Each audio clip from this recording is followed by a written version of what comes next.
എന്റെ പേര് ഷാനു, സ്ഥലം ഗുരുവായൂരാണ്. ഞാൻ വീഡിയോ കണ്ടിട്ട് വന്നതാണ്. സർവീസ് കാര്യങ്ങളൊക്കെ ചെയ്തിട്ടുണ്ട്. റിസൾട്ട് എന്തായാലും ഉപയോഗിച്ച് പോയിട്ട് പറയാൻ പറ്റുള്ളൂ. സർവീസൊക്കെ എനിക്ക് ഇഷ്ടമായി, നല്ല വൃത്തിയിൽ ചെയ്തിട്ടുണ്ട്. ഓക്കെ തന്നെ.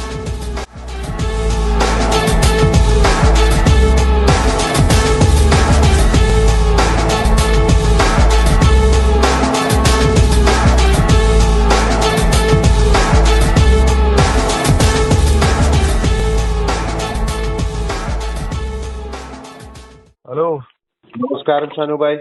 നമസ്കാരം. എങ്ങനെയുണ്ട് വണ്ടി ഓടിച്ചപ്പോ എങ്ങനെ ഉണ്ടായിരുന്നു? അങ്ങനെ വ്യത്യാസം ഉണ്ട്, നല്ല ചേഞ്ച് ഉണ്ട്. വ്യത്യാസമുണ്ട്. കാശ് മുതലായോ? നല്ല ചേഞ്ച് ഉണ്ട്. പവറൊക്കെ ഉണ്ട്. ഉണ്ട്. പിന്നെ സ്മൂത്തായി സ്മൂത്ത് ആയിട്ടുണ്ട് അല്ലേ? ശരി, താങ്ക് യു. ആരും